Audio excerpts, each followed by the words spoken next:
Hello and welcome to Concert Pipeline. I'm Steve Jones. Today on the program we have a unique kind of program, one I haven't done in this kind of format for a while.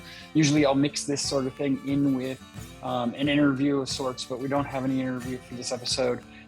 Just lots of concert talk, music news, all of that stuff.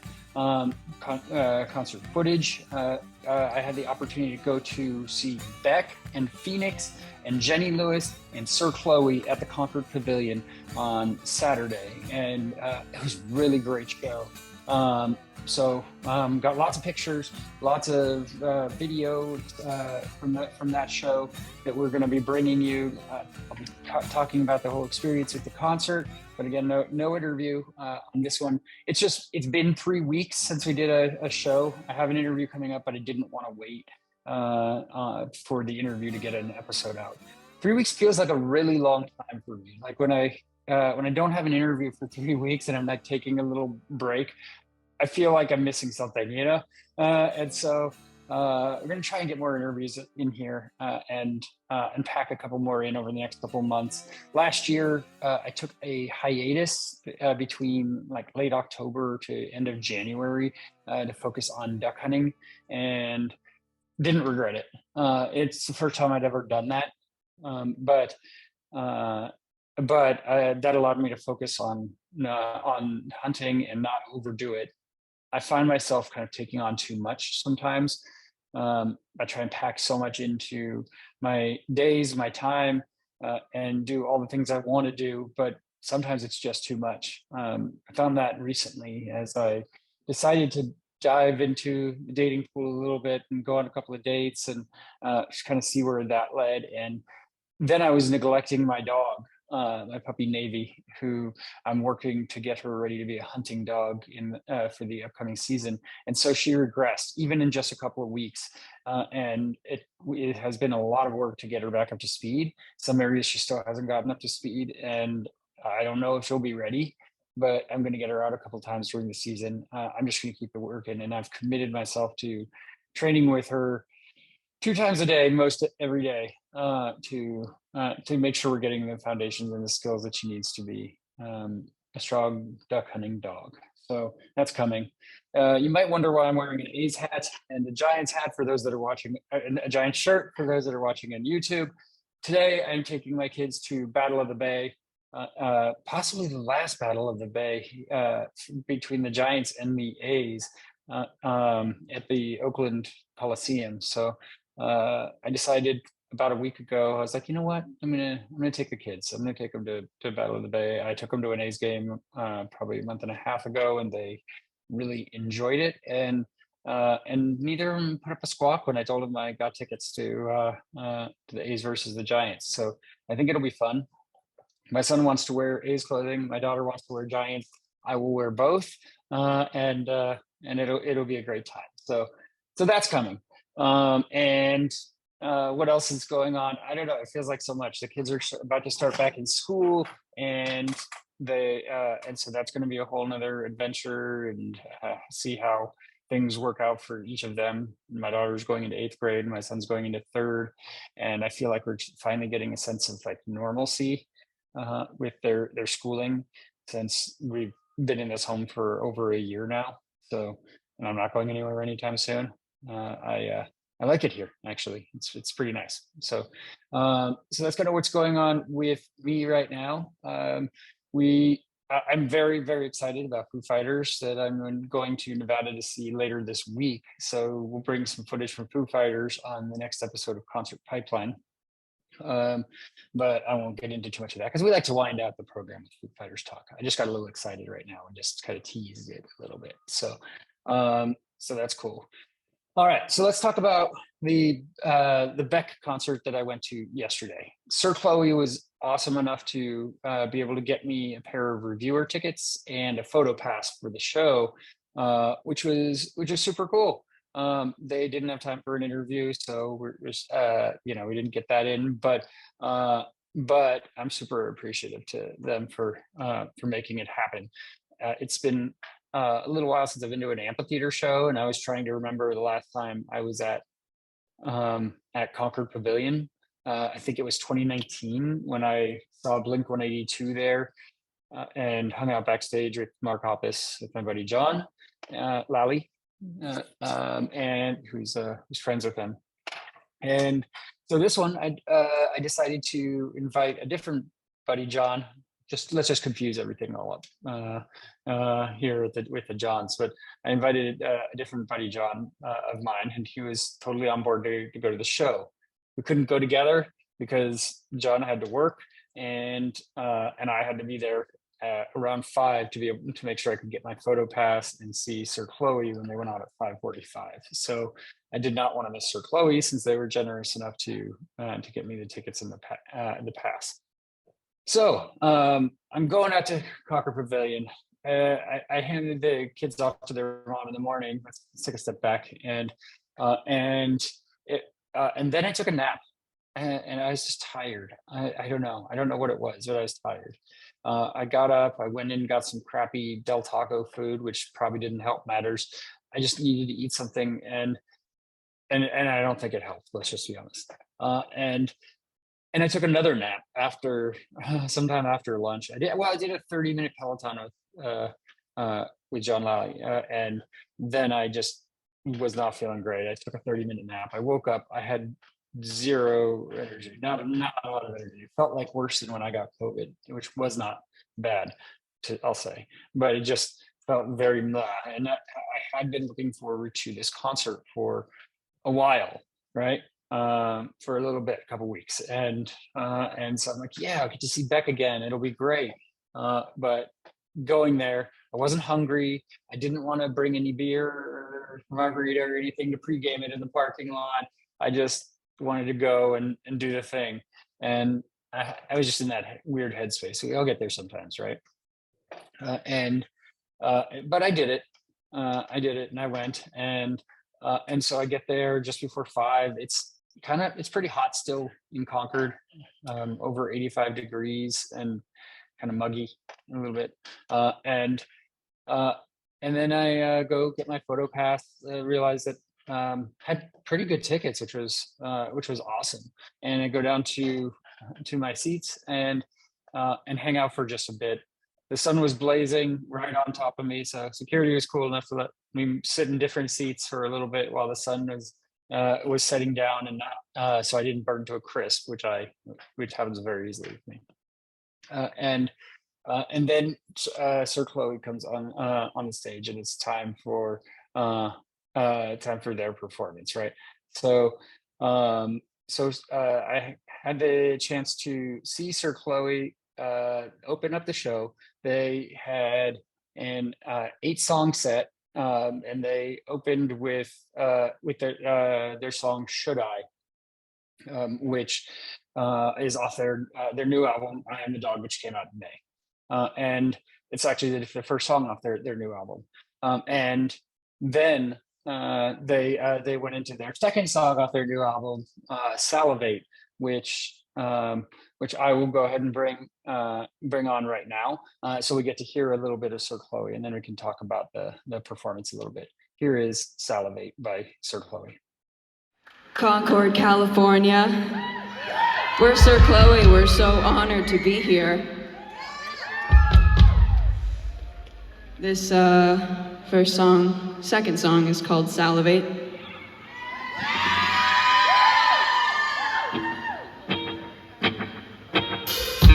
Have another taste. It will go away. Just a little shame. All it's gonna take.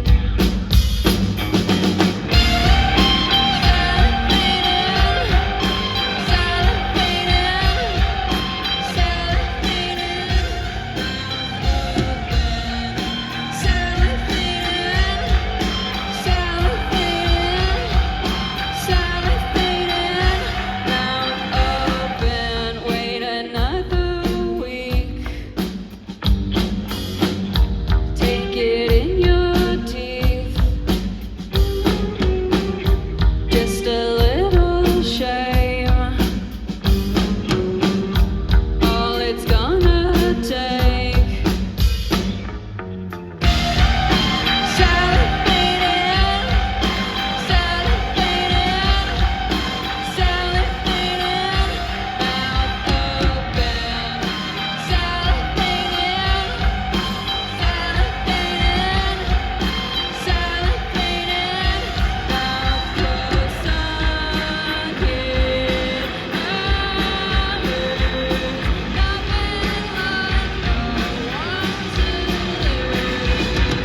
let's talk about Sir Chloe for a moment while we show some pictures from their show, right? Sir Chloe has been around since 2017.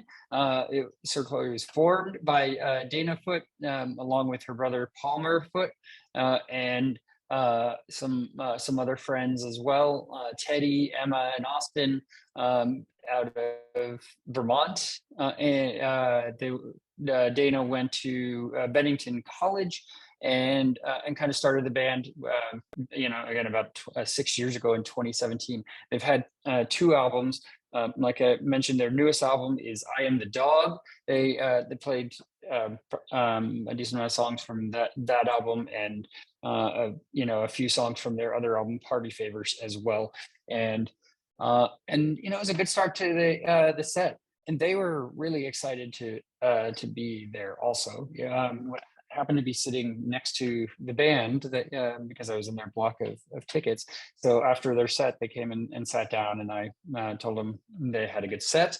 And one of the guys that works with them, Oliver, was talking to me for a minute. He's from Berkeley, and we were talking about Concord Pavilion, and he's telling me about some show that he went to at Concord Pavilion. And I'm sorry, I don't remember which one, but it was cool to talk to Bay Area dude. And so they wow, that was a blank. When Phoenix was on, and they thanked Sir Chloe for opening up the show, the Sir Chloe gals were pretty excited by the shout out. And it seems like they're stoked to be on tour with Phoenix and Beck. So pretty cool there. All right, next up was Jenny Lewis.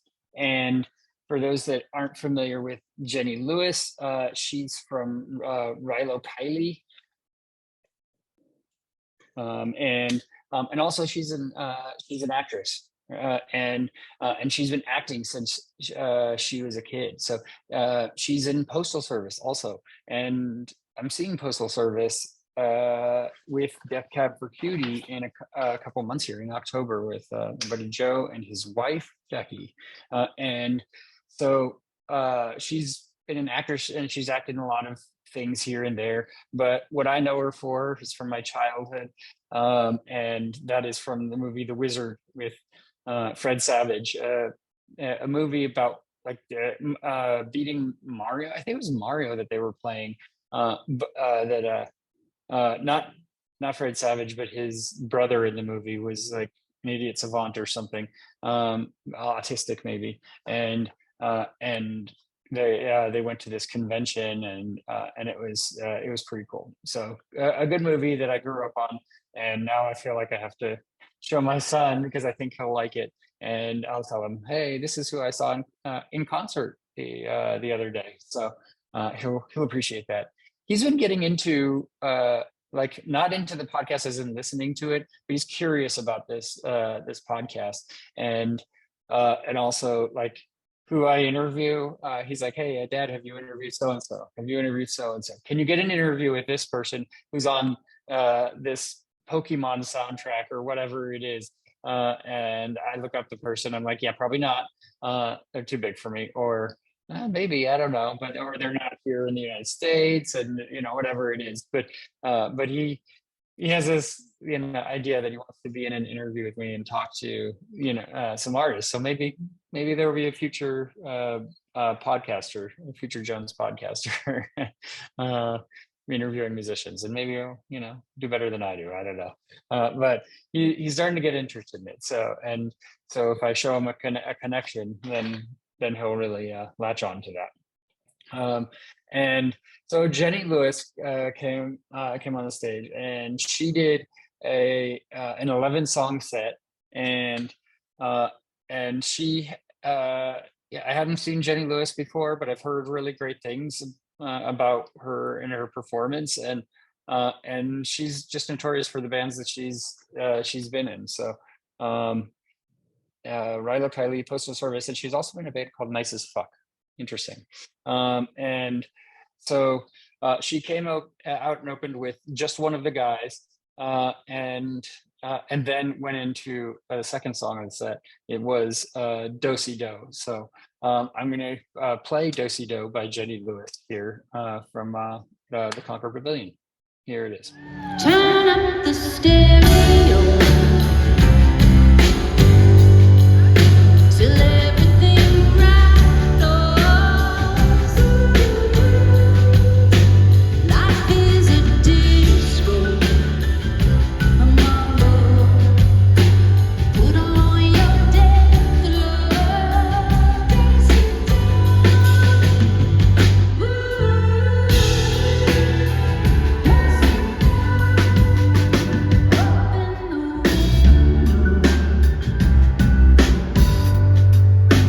Back in the saddle. This ain't no ghetto picture. I'm on the payroll.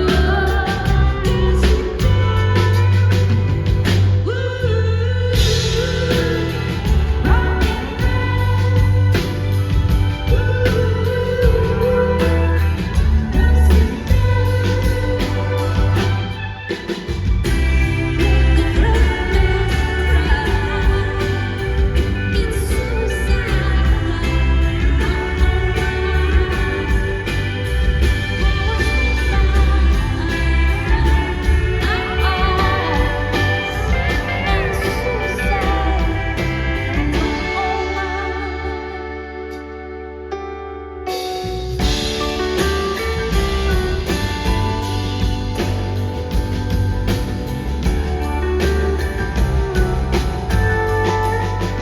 You ain't no pharaoh flow. Get back on your paddle.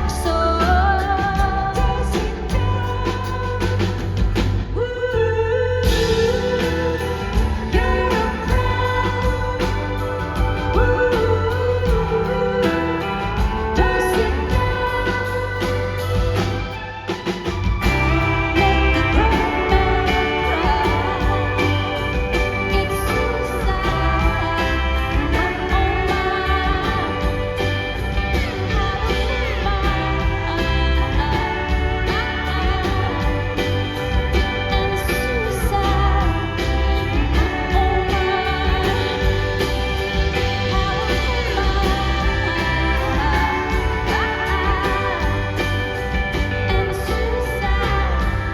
on mine.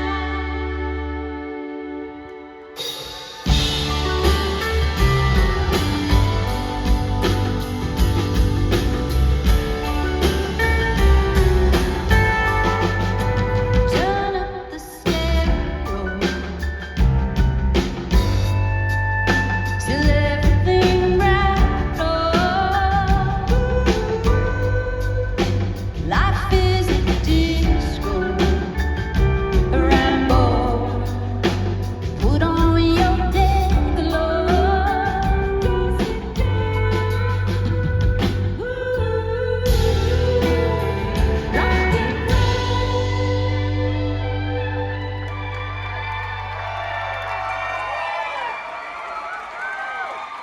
That was Do-Si Do by Jenny Lewis here on Concert Pipeline, and so she went on to do some other songs from her vast catalog. She's had a number of albums and been making music under different names. I don't think Rilo Kiley's around anymore. And interesting fact about Rilo Kiley is one of the guys in the band, his name is Blake, I believe, and he was on Salute Your Shorts back in the 90s, also a child actor, and also in Boy Meets World. And so there's some actor tie-in. And while we're talking tie-in, Jenny Lewis noted that Beck produced some of the songs that she was playing, including Do-Si Do and Just One of the Guys, the first songs that she performed. So they go back and they've worked together in the past, and she's excited to be able to play on the set. So she had a great band and put on a fun performance and was really comfortable in her skin. I think her acting chops really probably helped with that as well. and it was fun to get to see Jenny Lewis live. So I think by that point I was kind of warming up, and my body was feeling better, and I was doing okay, right? And my buddy John still hadn't gotten there yet.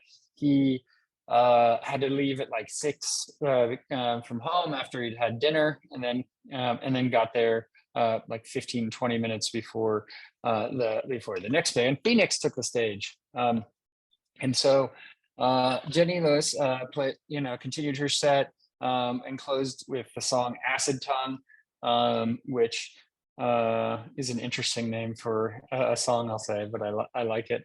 She had some funny jokes. She cracked a couple of jokes, and what was the joke that she did?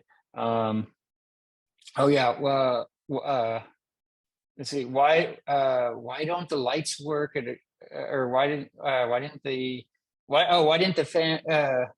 why were there no fans at the Grateful Dead show?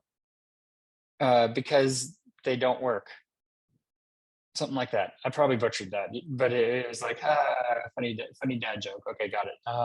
So that was Jenny Lewis, and I'm sorry, Jenny, for butchering your joke, but I give you credit just the same. She also did this thing where she's like, I want to introduce my band. And then the band members all go and shake hands together and then go back. And she never actually introduced them, I don't think, by name. So she's like, ha ha ha, that's funny, sort of thing. All right. So Phoenix is up next. And Phoenix is great. As I was going into this show, I'll be honest, I was more looking forward to seeing Phoenix than it was Beck, just in listening to their latest album and their hits. They're a band I've been aware of through their songs, but I couldn't tell you that it was them who played the songs. So, but they're up my alley, and so I was excited to see Phoenix. I knew they'd be a good live band. They did not disappoint, and so they came on, and they had what was it, like 15 song set or something, and let's see what they had. It was 17 song set, and they opened with Listomania, and that's one of their songs that I actually really like. So let's go ahead and play Listomania from Phoenix's set.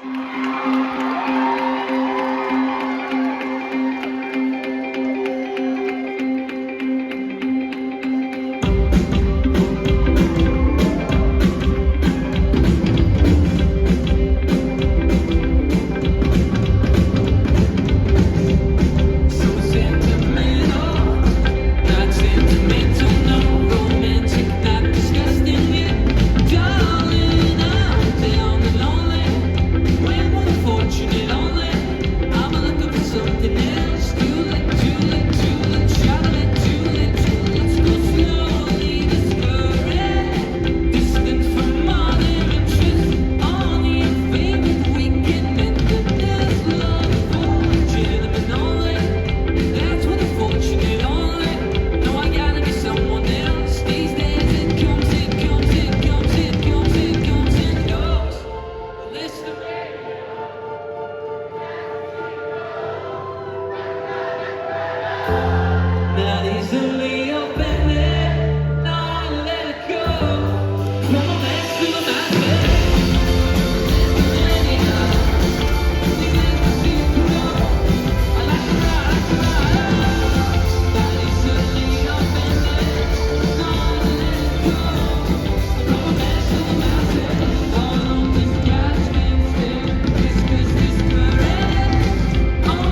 That was Listomania from Phoenix here in Concert Pipeline.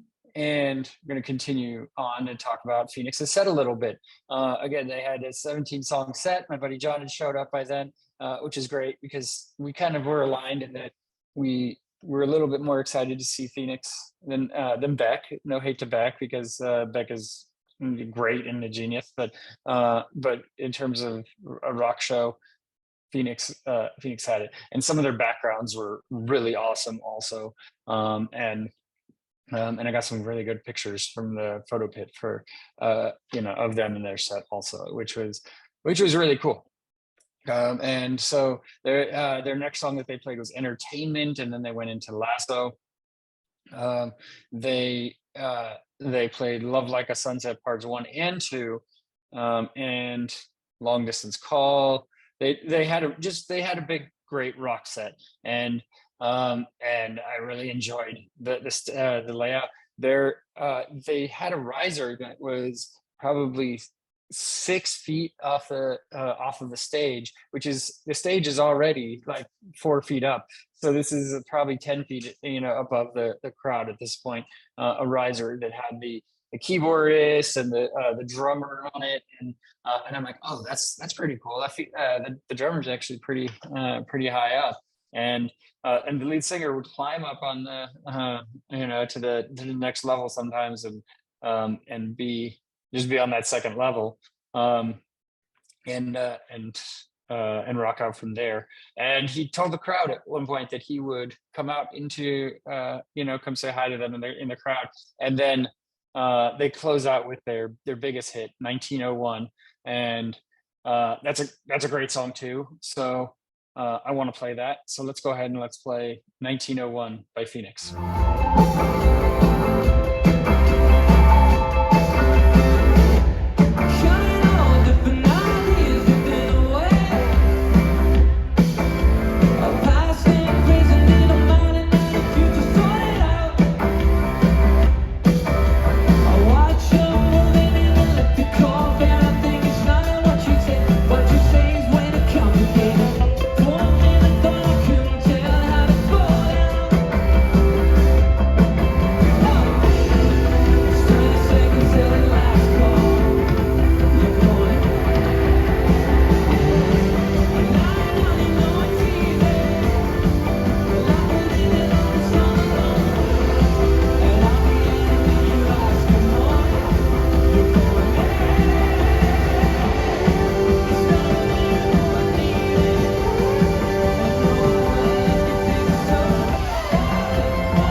was 1901 by Phoenix.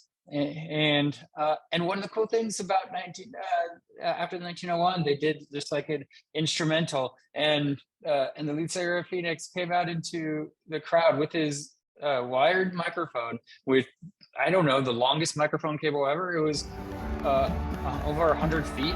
I mean, like, it must have been over 100 feet, like 200 feet, maybe longer. I don't know, but it was long enough to get to the back of the crowd. Not the very back where the lawn is or anything, but right up at the 200 section. He walked right by us twice in that section 102, and then worked his way around the 100 section back down to the stage. He did some crowd surfing, and he asked for a sip of someone's beer. I think he was particular about what type of beer he wanted, which is pretty cool. I enjoyed it. It was a great way to end their set. So it was a lot of fun. And John and I had gotten a beer after the third song, and I didn't even really feel like I needed one, but felt like the social pressure of having to keep up.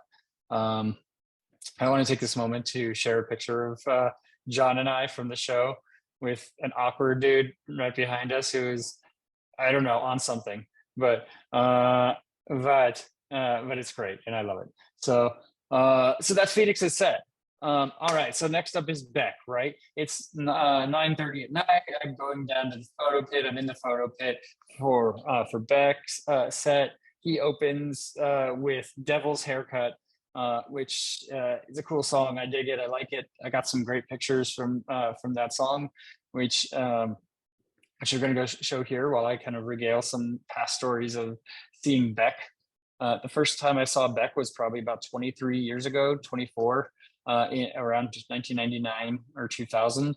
I was in high school, journalism, and I went to a concert that he played in Golden Gate Park, a radio station show, and I got some really good pictures. I was close, probably as close as I was for tonight, right? And so, picture that took made it in the school newspaper that I was writing for, and an article that I wrote about the show. I'm sure I wasn't a great writer, but that's my first memory of seeing Beck, and I remember him putting on a good performance then. And I saw him again in 2006 or so, 2007 with my kid's mom, and I don't remember where we saw him. I saw San Jose. I want to say it was San Jose, maybe, but also, or maybe Sacramento or something. I don't know, but also enjoyable show. I have nothing against Beck said, because he put on a very solid show, but in terms of rock bands, Phoenix really brought it. So okay, so one of the highlights of the show for me was in the first three songs of Beck's set, right? You, as a photographer, you get to take pictures of the first three songs usually. Sometimes it's two, but usually it's three songs that you get to take pictures during.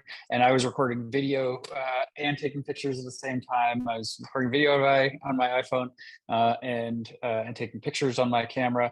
And then I take pictures on my iPhone also, because I feel like sometimes the iPhone pictures come out better. They have a better camera.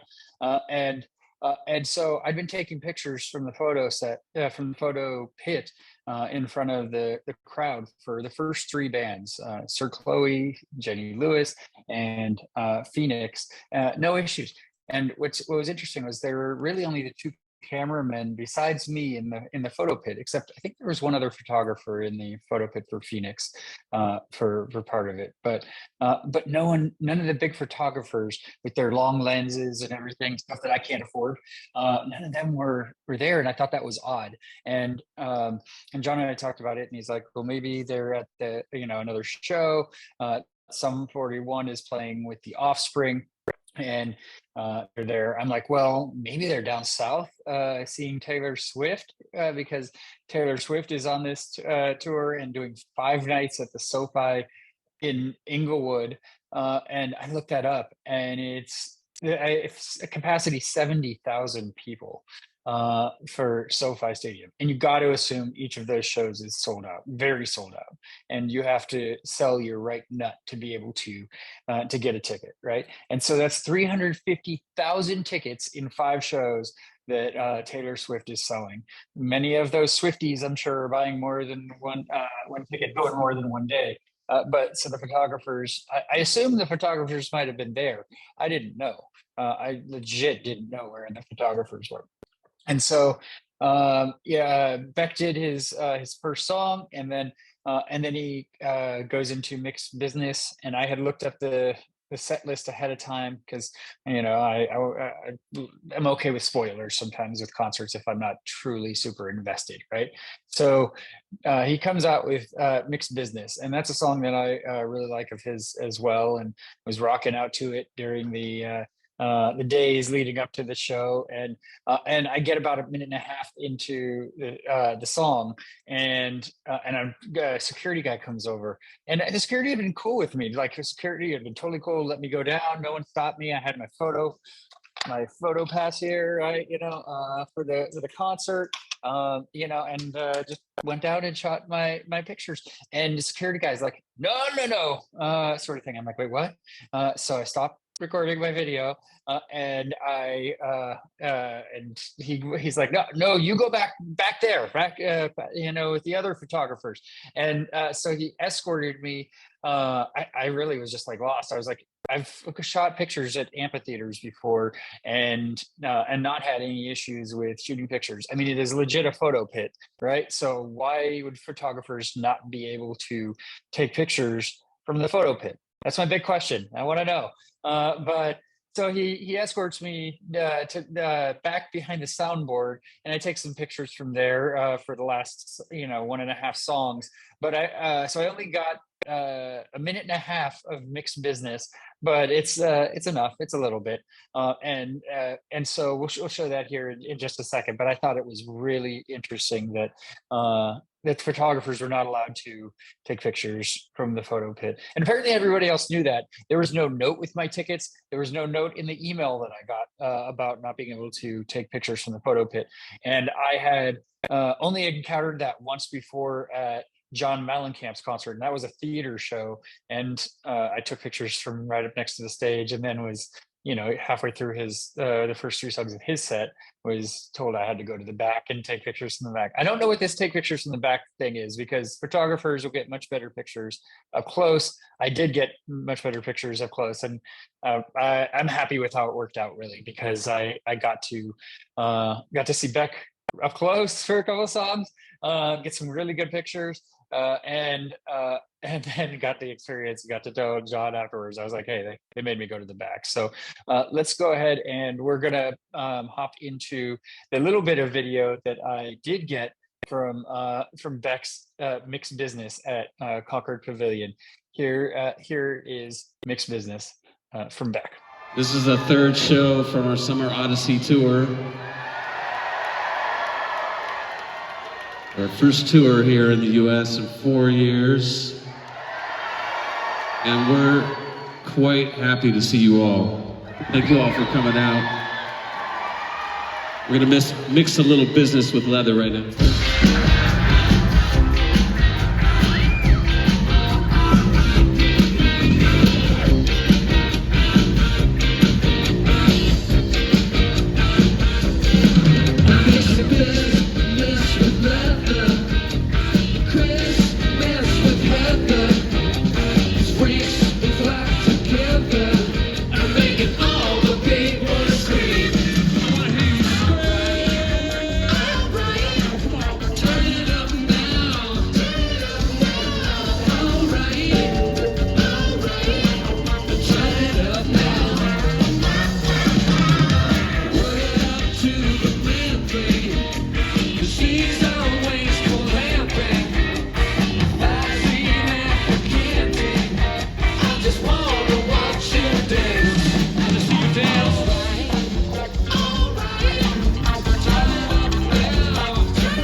Played a lot of hits, also like his new album from 2000.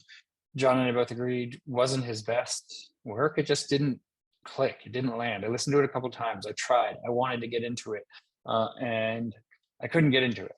So I ended up listening to Beck Essentials more than that. But He played a lot of great stuff. He played Lost Cause, and I wish I'd recorded Lost Cause because that's it's a calm song, but it's probably my favorite Beck song. I just love it. It's got a great feel to it. But instead, he played Loser ahead of his encore, and a couple songs ahead of his encore, and that's what I'm going to play now. So let's play Loser by Beck.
That was Loser by Beck here in Concert Pipeline. One of the cool things about this tour, Beck and Phoenix did a song together for the tour called Odyssey. It was the Summer Odyssey tour.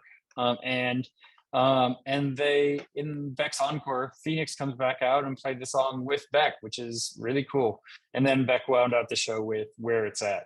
I got two turntables and a microphone. Where it's at. I mean, that's classic, right? It's just classic. So all in all, a really great set. I'm glad I went. Great show. Thank you to Sir Chloe for making it happen. Thank you to Beck, Phoenix, and Jenny Lewis for putting on an awesome show. And let's get to our final segment on the program, the music.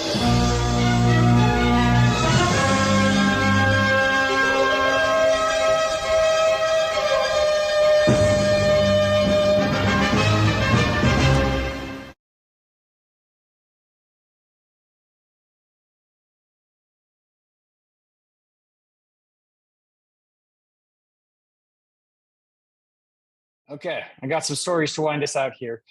First off, Adidas sells their first batch of leftover Kanye West Yeezys for 340 million pounds.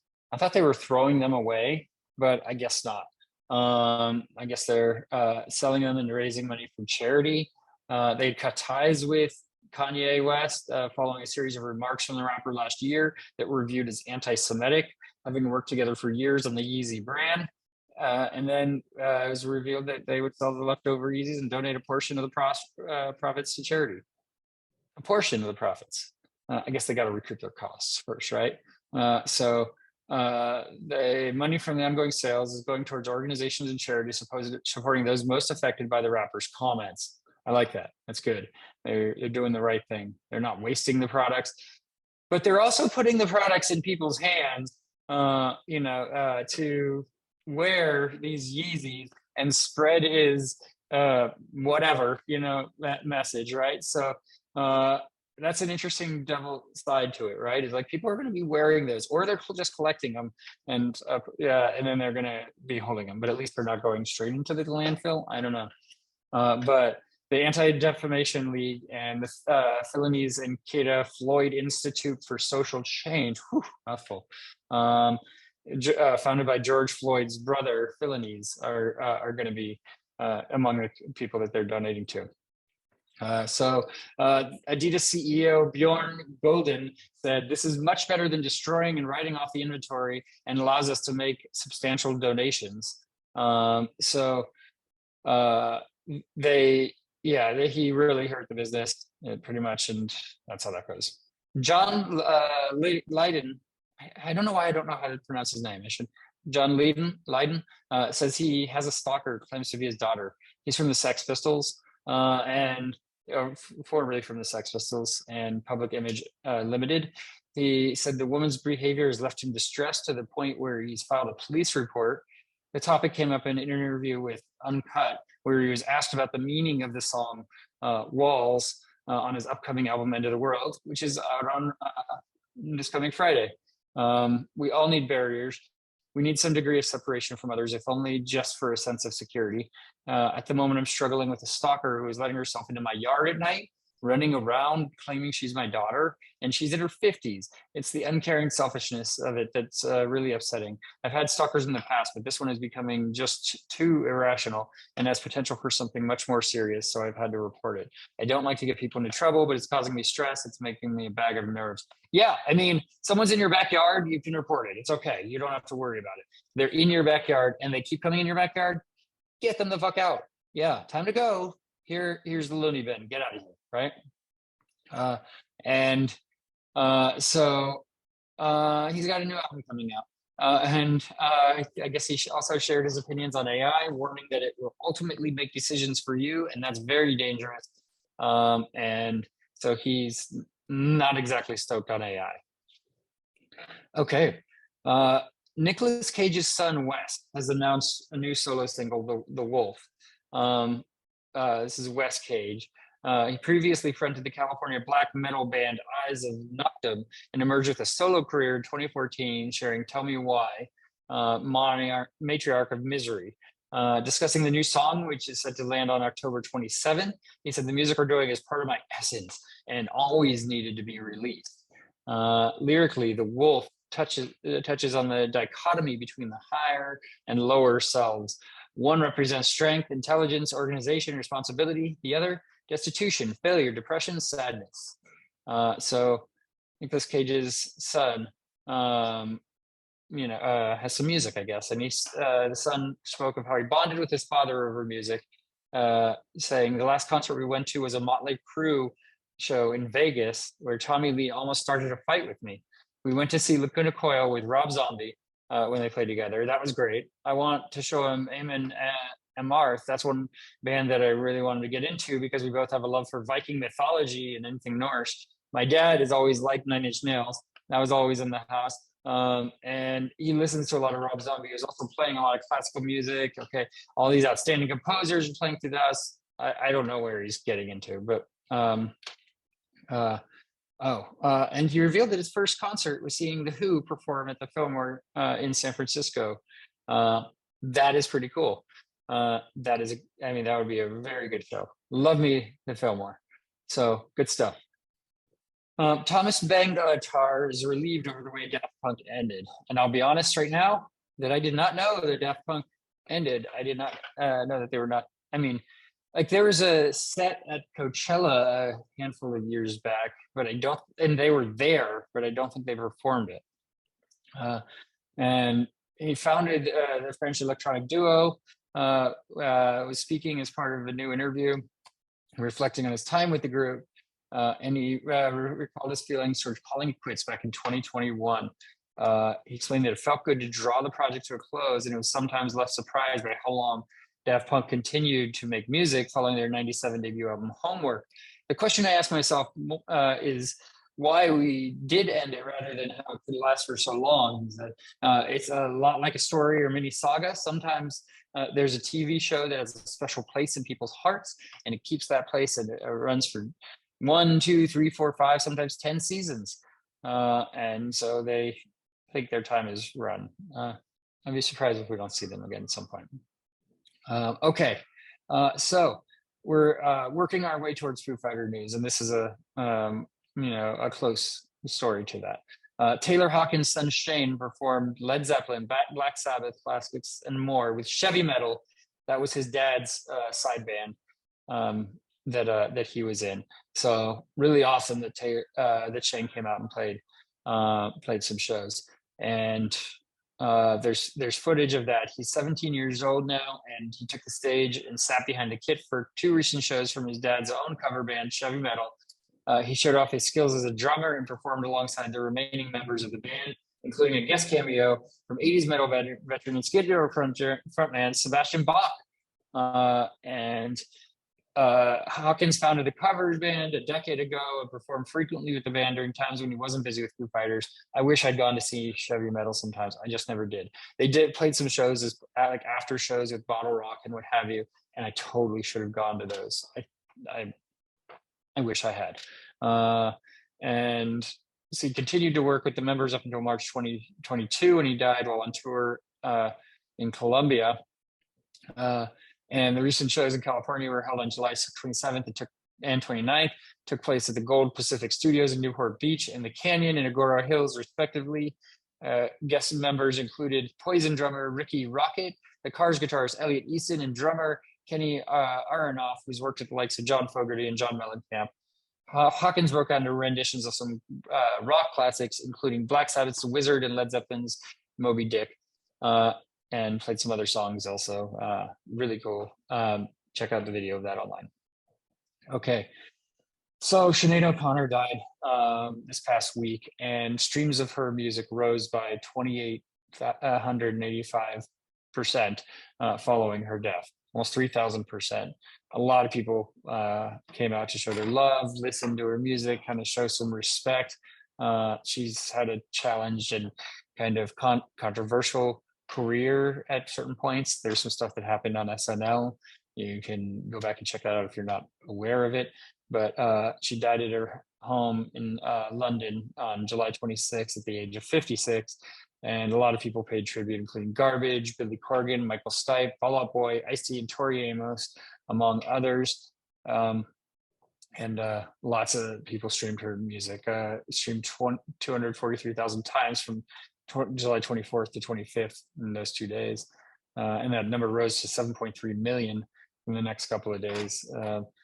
Her cover of Prince's Nothing Compares to You alone amassed 3.2 million streams. In the week her news of her death broke, and the single was also downloaded 10,000 times. And most notably, as we move towards our Foo Fighters Dave Grohl story, during their set at Fuji Rock on Saturday, Foo Fighters brought out special guest Alanis Morissette to assist with a tribute to Sinead O'Connor. They performed a collaborative cover of Mankinda from O'Connor's 1987 debut, The Lion and the Cobra. There's video of that, of course, and it was one of many tributes all over the world. It wasn't the first time Morissette shared the stage with Dave Grohl. She performed with the band during the Taylor Hawkins tribute concerts also. Before Hawkins became a member of Foo Fighters, he performed in Morissette's band. So they're like family ultimately, even if they don't play together very often. There's that family bond. So that is the story. All right. Packed episode, even though we didn't have an interview this time, but thank you for tuning in to this week's episode of Concert Pipeline. Next week on the program, as I mentioned, we're going to bring some Foo Fighters footage and stories from the concert. Going to Nevada to see them at State Line. Also have an interview with a band called Bluephoria. So we'll bring that to you all next time on Concert Pipeline. For all of us here at Concert Pipeline, I'm Steve Jones. We'll catch you next time.